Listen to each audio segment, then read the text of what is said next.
전화나 문자를 통해 돈을 요구하는 사기 범죄, 전화 금융 사기 수법이 다양해지고 치밀해지면서 피해 규모가 커지고 있습니다. 더는 피해가 발생하지 않도록 오늘부터 4차례에 걸쳐 사기 수법과 예방법 살펴봅니다. 박호전 전북경찰청 수사 2계장 나와 있습니다. 어서 오시죠. 안녕하십니까. 예. 심각해지는 전화 금융 사기 피해, 전북도 예외는 아닐 것 같은데요. 피해 현황이 좀 어떻습니까? 네, 경찰과 그 관계 기관은 지속적인 단속과 홍보에도 불구하고 올해 10월 말 기준 도내 전체 발생 건수는 700건, 피해 금액은 186억 원으로 일평균 2.3건의 피해가 발생하고 있습니다. 오늘도 도내 어딘가에서는 보이스피싱 피해가 발생하고 있다고 생각하시면 되겠습니다. 예, 하루 평균 2.3건이면 좀 많을 텐데 네. 전화 금융 사기 피해는 그동안 언론에서도 워낙 많이 알려져 있고 또 경찰도 피해 예방을 위해서 지난 10년 동안 또 홍보도 많이 하셨을 텐데요. 네. 말씀하신 대로 오늘도 누군가는 피해를 보고 있을 정도로 끊이지 않고 있습니다. 알면서도 당하고 또 의심하면서도 당하는 전화 금융 사기인데요. 여기서 피해자를 현혹하는 사기범들의 실제 목소리는 어떤지 먼저 한번 들어보겠습니다.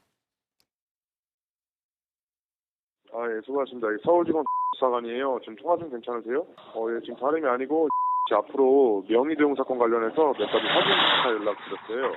몇 가지만 여쭤볼게요. 혹시 라고 아는 분이에요? 사람이 전라도 광주태생 42세 남성이에요. 농협에서 그 전직 농협은행권에서 한 10년 정도 근무를 했었던 이력이 있는데 전혀 짐작 가는 분도 아니시고 저희 수사과로 금융사기범 주범 김명철 공범 8명이 검거가 됐는데 그때 수색 당시에 위조된 신분증, 대포통장, OTP, 보안카드 등을 대량으로 압수했었어요. 근데 지금 씨한테 전화드린 거 그 압수 물품 중에서 씨 명의로 된 우리은행 하나은행 통장 2점이 발견돼서 연락을 드린 거예요.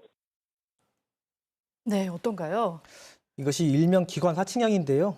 방금 들으신 것처럼 범인들은 경찰 또는 검찰 수사관인 것처럼 구체적인 사실관계를 적시하고 전문 용어들을 섞어가며 피해자에게 접근합니다. 범인들은 보통 서울중앙지검, 첨단범죄수사부, 사기당 검거 등의 전문 용어를 자주 사용하는데요. 이런 전화를 받은 경우에는 일단 전화를 끊으신 다음 다른 전화기로 확인해 보셔야 합니다.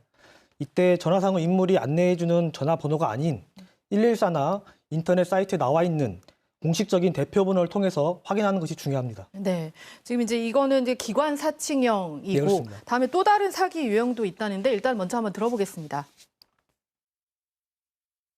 혹여나 오해하실까 봐 말씀드린 건데 저희 쪽으로 나빠지는 거 절대로 아니세요. 좀 연락하셔가지고 고객님 채무 상환 처리하시는 거고요. 지금 심사과에서 말씀하시는 최소 변제 금액이 지금 300만 원이세요. 물론 300만 원은 적은 금액이 아니잖아요. 고객님 2,400만 원 나가시잖아요. 대환하실 게 2,300이시고 생계자금 100만 원이신데 300만 원 상환하시면 대환하실 금액이 주로 드시는 거잖아요. 그러면 생계자금이 400만 원 된다고 생각하시면 되시는 거거든요. 네, 이건 좀 대출 사기형인 것 같은데 이건 어떤 건가요? 네, 전형적인 대출 사기형입니다. 범인들은 기존 대출을 상환할 경우에 즉시 저금리 대출금을 수령할 수 있다고 하면서 대출금 상환을 요구하는데요. 그 이자 부담에 허덕이던 피해자분들은 급한 마음에 다른 대출을 받든지 지인들에게 차용해서 피해를 보게 됩니다. 또 입금을 하면 하루나 이틀 후에 최종 승인이 나고 대출금 수령이 가능하다고 안내하면서 다른 요건 미달을 미끼로 추가 입금을 요구해서 더 큰 피해를 입히기도 합니다. 예, 요즘 대출 관련해서 많은 분들이 속을 수 있을 것 같은데 사기 유형도 이렇게 많이 변했습니다. 최근에 가장 많은 유형은 좀 어떤 건가요? 네, 최근은 그 기관 사칭형보다는 대출 사기형이 큰 비중을 차지하고 있습니다.